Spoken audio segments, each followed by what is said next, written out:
Hey everybody, it's Astral Hex Encounter. Sorry, adjusting my microphone there.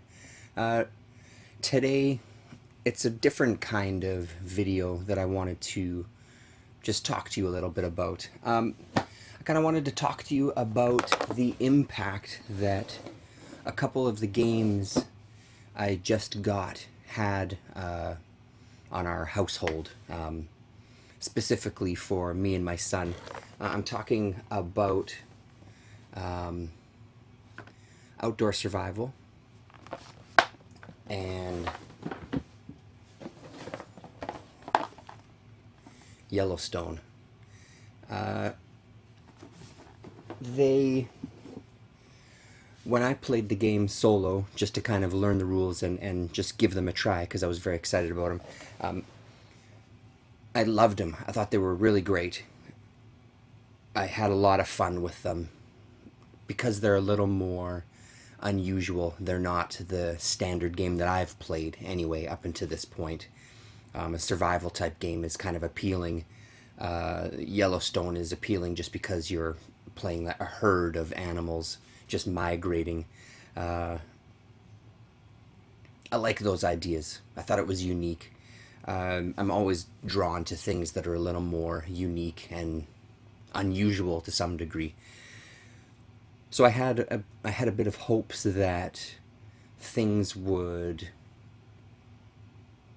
that they would have the similar kind of appeal to the family. We haven't played it yet with my wife, so it was just my son and myself who played them today. We played, I think, 4 games of outdoor survival. We played a few different scenarios. We played one scenario where we just raced across the board. We played the search scenario, and we played the rescue scenario where we had to rescue the lost people and bring them off. So maybe we only played 3 times. And then Yellowstone, we just played the once. And I realized also in that video that I did about Yellowstone, I made a mistake. Just to kind of correct this on video. I'll try to write it in the comments as well, to the description of that video. But as a herd, you have a total of 10 movement points that you can use for the herd. So you don't get to move every single animal like I was doing in the gameplay. You have 10 movement points to disperse amongst your herd however you want. Each animal can only move once during that turn, and they can use as many or as few movement points as you want them to, or they can use none. It's up to your discretion, and that made a huge difference. For the first 3 game turns, we were moving the whole herd, and once I kind of clued in, I was reading for something else and saw that that was listed in there. It was like, oh, so we changed the rule, and it really changed the pace of the game, really changed the strategy of the game. It also allowed my son to actually gain some bonus points when he reached his summer habitat. But that's kind of an aside. The main thing that I wanted to talk about was that I know that it's been said before, especially about outdoor survival, how that game board was adapted when it came to playing games like Dungeons and Dragons, using that map as kind of a map for the characters to travel through, and building stories around that map, which I could easily see happen when you deal with things like you have some swamp terrain, you've got some mountain terrain, and that sort of thing. You can have all sorts of characters coming into play. I'd also heard that the ability to write your own scenarios for outdoor survival was high as well. And as I mentioned before, I still haven't read it on Board Game Geek, but apparently there is a game that does combine the two of them. So a couple of things happened. We played outdoor survival, and my son was into playing it. He loved it. He actually had a really good time of it. And we played one game in the afternoon and then a couple of games in the evening. And he was all about it. So I suggested we try Yellowstone, and he said, yes, that sounds great. And I explained it a little bit to him, and it sounded appealing. he loved that game as well. And he said basically what I have said. I just kind of asked for his general impressions about the game. And he said it was really great for some of the same reasons. I've never really thought of playing a game as animals, and I like that idea of in outdoor survival how your health kind of diminishes. He really liked it, and his response was much better than I ever suspected it would be. I had a feeling he would enjoy them, but the amount he enjoyed them was quite a bit. When I started talking to him about the ability with those games or these kind of games in general, we started talking about things like I find with this hex encounter type of game, for me myself, I'm not saying that it doesn't happen with miniatures, because it does in the miniatures games that we've played, or the risk type games, or maybe that's not a good example.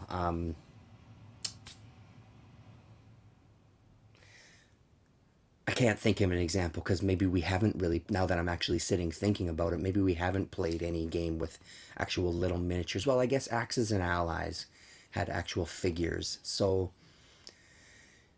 I find for myself in a game like this, I don't need much. I love the way that it kind of triggers, these kind of games trigger my imagination, and you come up with these scenarios in your mind and through conversation with the other players of, in Yellowstone, for example, a bear gets injured on it, according to one of the tables that we rolled on, and we came up with this, oh, he must have been, because the bear was in the mountains.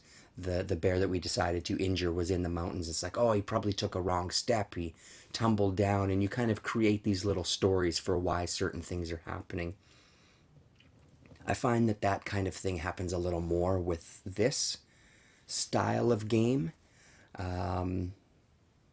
which isn't to say that it doesn't happen with a game, say, like Mushroom Eaters. There's still the imaginative side of it for sure, but you have a lot more visuals going on in a game like that that help you get into it. Same with a game like Cave Evil. These ones, because it's a limited, here's a board, here's some counters with some numbers on it, and that's it. Pictures of some animals, that's it. A terrain key and some tables to kind of change a little bit of the gameplay. Or as my son said for Yellowstone, he liked the fact that there was a story involved because he was seeing the roll of the dice on these tables as parts of a story that's happening to these characters, or these animals rather. So it sparked a lot of imagination. So when I told him that people use it for other forms of games, right away he got really excited. He said, oh, what about like an apocalypse kind of story where you're dealing with zombies and you have to go and find supplies in order to live, and you can go and gather with other people to make your combined attack strength greater. And so we ended up talking for kind of 15 minutes about what that game would look like and incorporating other ideas and how you would randomize certain events, and what if somebody in your group has been bitten by a zombie and in 6 game turns they're going to turn into a zombie and attack the group, but you don't know who that is, and you have to kind of have a more detective kind of element in it where you can kind of investigate people to see if they have any scrapes or cuts or bites or something like that because they're trying to hide it from you. All these kind of scenarios came out that just based on playing Outdoor Survival and Yellowstone. So tomorrow we're going to sit down and write a bunch of ideas down and try to write our own scenario using Outdoor Survival and its map and probably its counters as well. Maybe we'll print up some of our own, but just trying to make our own stories out of a game that I got in a math trade that I thought would be pretty cool to play. I find that fascinating. That hasn't happened with our other games. Sure, there's things like when we play Legendary, for example, depending on what characters we pick, we have a different kind of story in mind of what's going to happen in that scenario or in the event that we have to be involved in, or who we're battling. But it's always limited to those characters and that superhero world. Whereas with this, it's really open to whatever scenario you want. We didn't get a chance to play the prisoner scenario. That's the other one he's pretty excited about trying. But even that, I mean, you're dealing with, you can play a scenario where you're just lost in the woods all the way to your guard chasing down an escaped prisoner. That seems to be a pretty wide range to show you what you can do with this using the similar rule sets and all the counters and everything, and still having the main premise that you have to find supplies along the way to make sure that you stay healthy and you don't die in the woods, kind of thing, ultimately, while you're also trying to escape, while you're also trying to capture. Just fascinating. And I mean, I've seen him excited about games before, for sure. He's made up his own card game that he's still working on. Him and at his mom's place, they're working on the art for the cards and getting things printed off. But this one kind of sparked something different in him, a different kind of excitement, which is incredible. And I have these two games to thank that I didn't expect it to this degree. It's a really pleasant surprise. So that's about all that I wanted to say in that regard. Yeah, so again, I mean, if you haven't tried them, Yellowstone and Outdoor Survival. My son is turning 10. I don't know if I said that. He turns 10 right away. He was born on Christmas Day, actually. So just to give you an idea of what kind of age range we're dealing with. And I mean, obviously, he's been a bit of a gamer for most of his life because we've always been big board gamers, and I've always been a big board gamer my whole life. So he's kind of already predisposed to that sort of thing. Him and a couple of his friends, they don't play Dungeons and Dragons, but they've made up their own game that turns out it is Dungeons and Dragons. Is basically what they're playing. His two friends have their own characters. My son usually ends up being the kind of quote unquote dragon master, or dungeon master rather, sorry.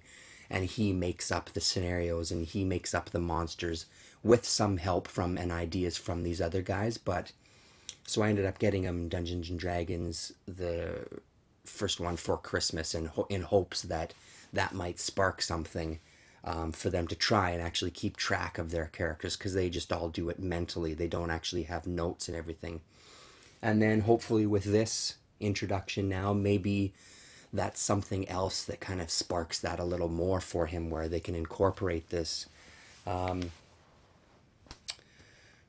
Yeah, it's a fascinating thing. I'm glad that he enjoyed them as much as he did. It makes me even happier that I managed to score these in a trade. So thank you very much, Board Game Geek website, and thank you very much, Canadian Math Trade. It was a really good score for us here. So thanks very much for watching, and we'll talk to you real soon.